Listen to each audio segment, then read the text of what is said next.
नमस्कार दोस्तों, आप सभी का मेरे चैनल भारत की बात में स्वागत है। मैं हूं आपका दोस्त भास्कर। तो दोस्तों, जैसा कि आप जानते हैं हम यहाँ पे केवल भारत की बात करते हैं। तो आज का टॉपिक जो मैंने लिया है वो है literacy. What is literacy? Literacy is the ability to read and write is called literacy. मतलब कि आपके पढ़ने और लिखने की क्षमता को हम लिटरेसी कहते हैं या साक्षरता कहते हैं।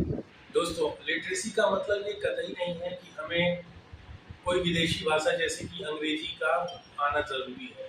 हम किसी भाषा, हमारी मातृभाषा में भी अगर हम लिख सकते हैं या पढ़ सकते हैं तो वो भी इसका मतलब होगा कि हम लिटरेट हैं। वर्तमान में भारत की साक्षरता 77% से थोड़ा ज़्यादा है, जिसमें से पुरुषों की साक्षरता 84% है और महिलाओं की साक्षरता 70% से थोड़ा अधिक है।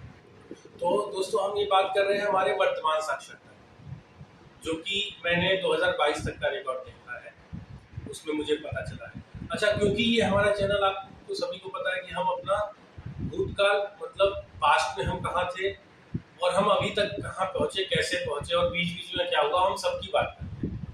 तो मैं आपको एक छोटा सा उदाहरण देना चाहूँगा कि हमारी साक्षरता अंग्रेजों से पहले कितनी थी। तो एक मैं रिपोर्ट पढ़ देता हूँ। ये जो रिपोर्ट है मैं इसलिए पढ़ रहा हूँ ताकि कोई नाम गलत ना हो, गलती की संभावना कम हो। तो गाइस, इन 1812 भारत में जो लिटरेसी रेट था दैट वाज 90%, जिसमें महिला और पुरुष दोनों का मिला के। और एक मजे की बात बताता हूँ, इसमें जो गुरुकुल, क्योंकि हम गुरुकुल हमारे हुआ करते थे, हमारी शिक्षा का बहुत बड़ा जो पार्ट था वो गुरुकुलों से आता था। इसमें गुरुकुल इंक्लूड नहीं किए गए हैं। और दोस्तों, जैसे आपको पता है मैं हर बात में एक ठप्पा लगाने की कोशिश करता हूँ कि अंग्रेजों का ठप्पा, तो ये अंग्रेजों का ही ठप्पा है।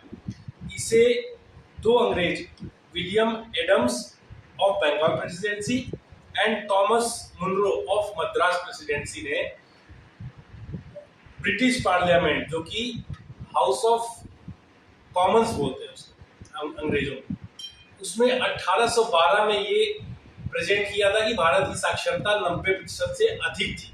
1812 में आप सोचिए उस समय अंग्रेजों की पता है कितनी थी?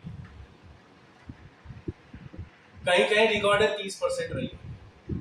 जो मैं हाईएस्ट जो पकड़ के चलते हैं, हाईएस्ट जो मैंने देखा वो करीब करीब 50% थी, 60% पुरुष और 40% के आसपास महिला। तो ये उनकी लिटरेसी रेट इंग्लैंड में, हमारी 90% से ज्यादा थी। और ये पता है, ये मैं जो रिसर्च कर रहा था दोस्तों, मैं आपको बहुत इंपॉर्टेंट बताना चाहता हूँ। उसमें जो निकल गया कि एजुकेशन सिस्टम हमारा कैसा था, कहाँ पे कैसे, हर गांव में स्कूल थे। Every village had its own school. इन 1812 की बात मैं बता रहा हूँ। तो हर गांव में स्कूल थे, और वो स्कूल कहाँ हुआ करते थे ये आपको जान के बड़ी हैरानी होगी। हर मंदिर में, हर गांव में मंदिर होते हैं, हर मंदिर में स्कूल हुआ करते हैं और वहां से हमारी शिक्षा होती है। जैसा कि मैंने बताया, अभी गुरुकुल में 90% में नहीं लिया तो प्रॉब्ली 100% रही होगी, जो कि दुनिया में सबसे ज्यादा थी। अच्छा, इसमें मैं गाइस आपको एक और शॉकिंग चीज, आप बहुत लोगों के लिए शॉकिंग होगा, मेरे लिए नहीं है, एक अच्छी बात बता रहा हूँ कि जो ये स्कूल्स हुआ करते थे उसके जो टीचर्स होते थे वो आज की नीची जाति वाले भी होते थे, जिसको हम अलग अलग छोटी जाति बोलते हैं, उनका भी ये प्रमाण मिला है कि वो नीची जाति के लोग भी इसमें टीचर्स हुआ करते।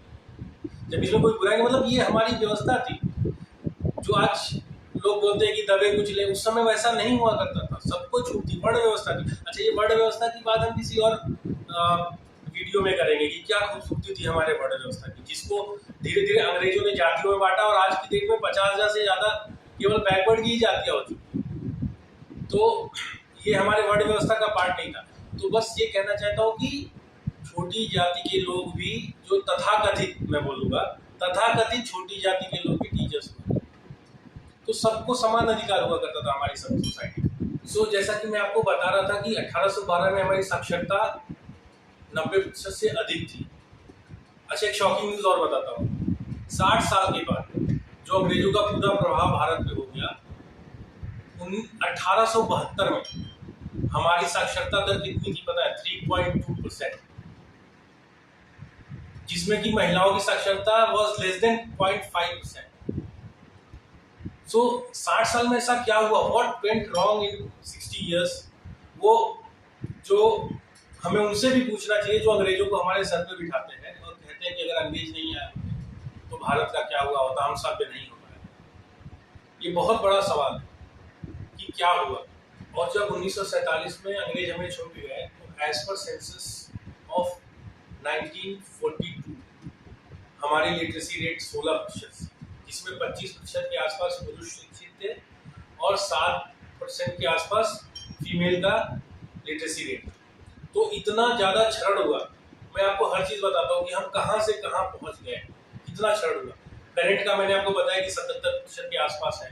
और अगर हम एडल्ट रेशियो की बात करें, जो यूथ का रेशियो है, उसमें हम अभी वर्ल्ड के पार में है, एट पार है, जो कि 86% के आसपास में है। और क्योंकि एडल्ट में पूरे आते हैं, जिसमें बुजुर्ग से लेकर के एडल्ट 18 साल से, तो इसकी वजह से वो 77% कम है।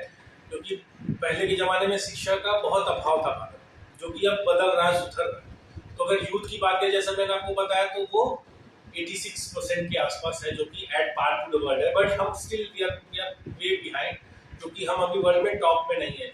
हमारे ही अगर आप पड़ोसी देशों की बात करें तो चाइना में लगभग 99% है, श्रीलंका भी हमसे ऊपर है और म्यांमार भी हमसे लिटरेसी में ऊपर है।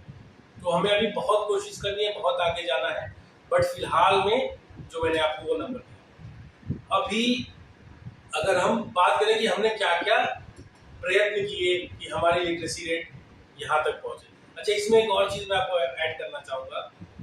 जब अंग्रेजों को लगा 1944 के आसपास कि अब हम भारत में नहीं रह पाएंगे, तो क्योंकि उन्हें और ज़्यादा दिन तक रहना था, वो उनको क्यों रहना चाहिए, भारतीयों को क्यों उन्हें रहने देना चाहिए, उसके लिए उन्होंने क्या किया, उन्होंने बोला कि आपकी लिटरेसी रेट इतनी खराब है, 16% है, हम क्या करेंगे, हम एक नया प्लान शुरू करते हैं और अगले 40 साल 1982 तक हम 100% लिटरेसी लेके आएंगे भारत में।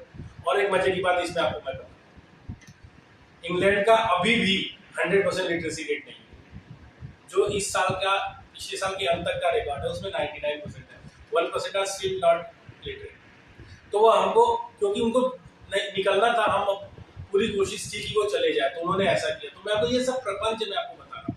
बहुत लोग बात करेंगे 1944 में उन्होंने ऐसा बोला था कि हम कर देंगे 84 तक लोग सारे शिक्षित हो जाएंगे, और लेकिन ये सब बकवास था।